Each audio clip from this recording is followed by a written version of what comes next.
Hello everyone. आज की इस लेक्चर से हमने जनरल बोरिंग के प्रैक्टिस क्वेश्चंस का स्टार्ट लेना है। तो हमारे पास जनरल बोरिंग से पढ़ने एक प्रैक्टिस क्वेश्चन आ रहा है, इसे रीड करते हैं। कहता है on 1 January 2018 Sara limited started the construction of an asset to meet the financing requirement. Borrowing was made from 3 different bank at the start of the year as follow. हमारे पास एक कंपनी है सारा limited के नाम से। 1 January 2018 पे इन्होंने एक एसेट की कंस्ट्रक्शन स्टार्ट की और कंस्ट्रक्शन से रिलेटेड फाइनेंसिंग रिक्वायरमेंट को मीट करने के लिए 3 डिफरेंट बैंक से इन्होंने बोरिंग की है। बैंक ए, बैंक बी और बैंक सी। तीनों बैंक से लोन का अमाउंट है 70,000, 60,000 और 50,000 और तीनों बैंक बोरिंग्स पे इंटरेस्ट रेट है 10%, 8% और 12%। आगे कहता है the funds were used on the asset as follow.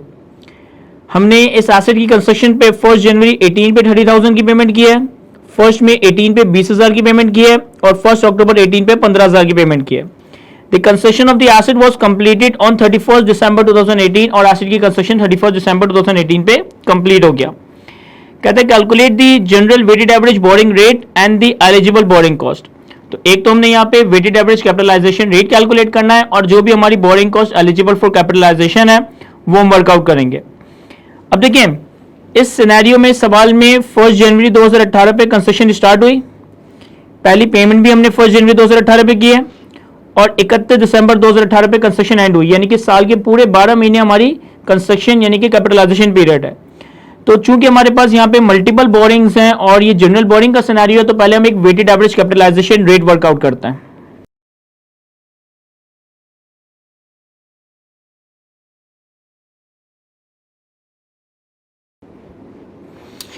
अब देखिए weighted average capitalisation rate work out करने के लिए मैंने एक सिंपल सा फॉर्मेट ड्रॉ किया है जिसमें हमारे पास सबसे पहले बैंक का कॉलम आ रहा है। हमारे पास 3 बैंक के सवाल में, बैंक ए, बी और सी। फिर सेकंड लोन का कॉलम, इंटरेस्ट रेट और इंटरेस्ट का अमाउंट। अब तीनों बैंक से हमारे पास लोन की अमाउंट्स हैं 70,000, 60,000 और 50,000। तो इन अमाउंट्स को मैं यहाँ प्लॉट कर देता हूँ 70,000, 60,000 एंड 50,000। इन तीनों बैंक लोन पे जो हमें इंटरेस्ट या मार्कअप चार्ज हुआ दैट इज 10%, 8% और 12%। तो 10%, 8% और 12%।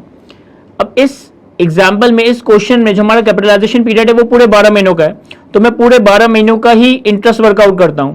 अदरवाइज जो हमने weighted average capitalisation rate calculate करना है ये during the capitalisation period, during the construction period calculate करना है। तो हमारे पास 70,000 की अमाउंट पे 10% से अगर हम 12 महीनों का इंटरेस्ट वर्कआउट करें तो ये बनेगा हमारे पास 7,000। इसी तरीके से 60,000 की अमाउंट पे आप 8% का इंटरेस्ट कैलकुलेट करेंगे तो ये बनेगा 4,800 और 50,000 की अमाउंट पे आप 12% से इंटरेस्ट कैलकुलेट करेंगे तो ये बनेगा 6,000। अब इन तीनों इंडिविजुअल लोन की अमाउंट और तीनों इंडिविजुअल लोन की अमाउंट में हमने इंटरेस्ट वर्कआउट कर लिया।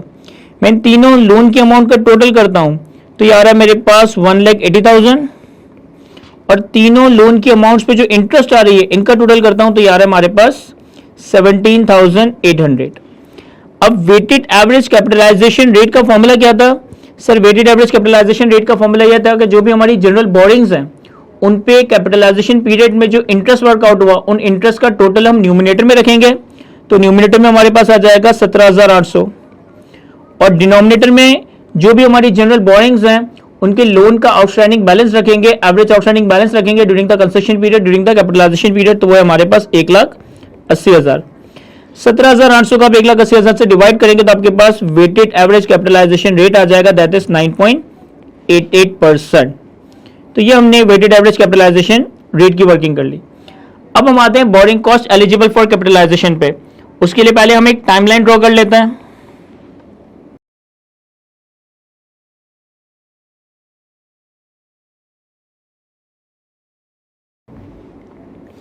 ये मैंने आपके सामने एक पूरा टाइमलाइन बना लिया।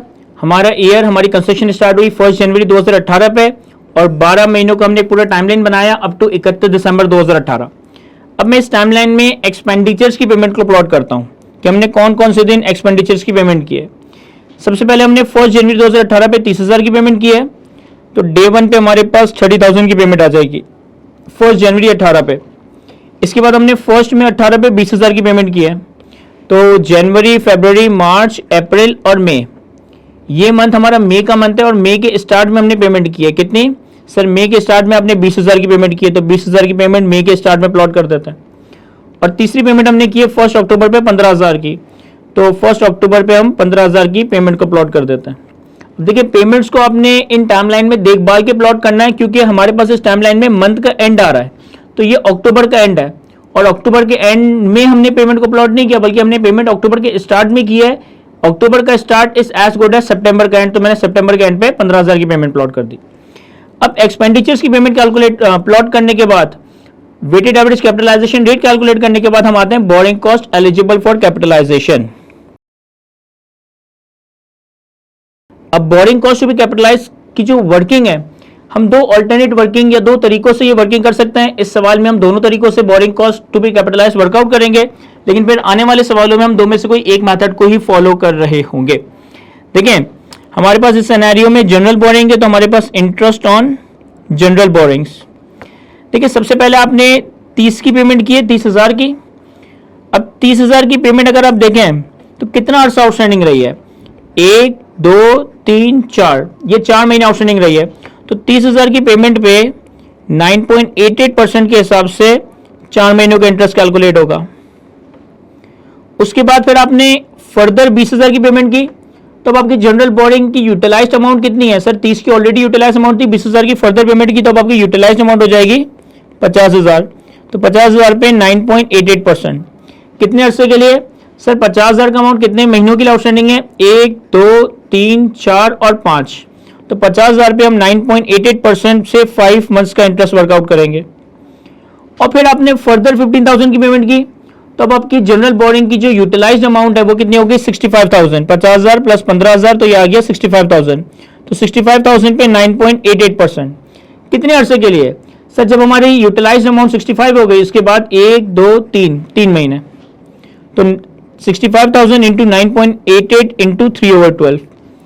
अब इन तीनों इक्वेशंस को सॉल्व करेंगे तो इंडिविजुअल इंटरेस्ट का नंबर आ जाएगा, और इन तीनों का अगर आप टोटल करेंगे तो आपके पास borrowing cost to be capitalized आ जाएगा, दैट इज 4651। यह आ गया हमारे पास borrowing cost to be capitalized. इसी को एक ऑल्टरनेट तरीके से भी वर्कआउट किया जा सकता है, तो मैं एक ऑल्टरनेट वर्किंग की हेडिंग देता हूं। देखिए अभी जो हमने borrowing cost to be capitalise calculate किया है, उसमें हमने वर्किंग किस तरह से किया कि हमने हर पीरियड में देखा कि कितना कितना लोन का अमाउंट आउटस्टैंडिंग है और उस पर इंटरेस्ट कैलकुलेट किया। लाइक शुरू के 4 महीने 30,000 का अमाउंट था, फिर अगले 5 महीने इन टोटलिटी 50,000 का अमाउंट था, फिर आखिर के 3 महीने इन टोटलिटी 65,000 का अमाउंट था। तो मैंने अकॉर्डिंगली 30,000 पे 4 महीने, 50,000 पे 5 महीने और 65,000 पे 3 महीने का इंटरेस्ट कैलकुलेट कर लिया।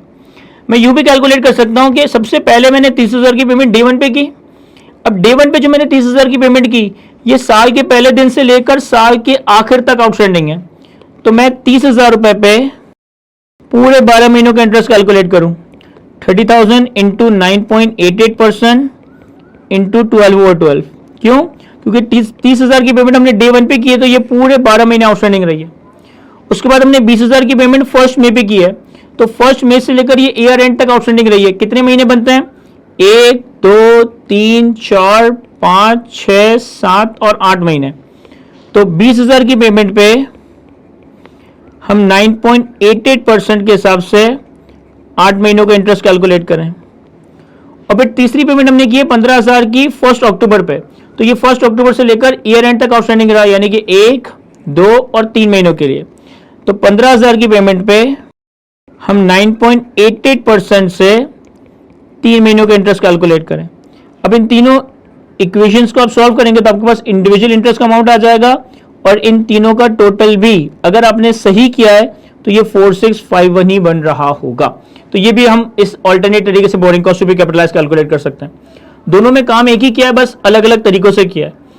तो ये हमारा जनरल बोरिंग से पर्टेनिंग प्रैक्टिस क्वेश्चन था। आई होप कि मैं आपको अच्छे से एक्सप्लेन कर सका हूं। आज के इस लेक्चर को यहीं तक रखता है। Thank you.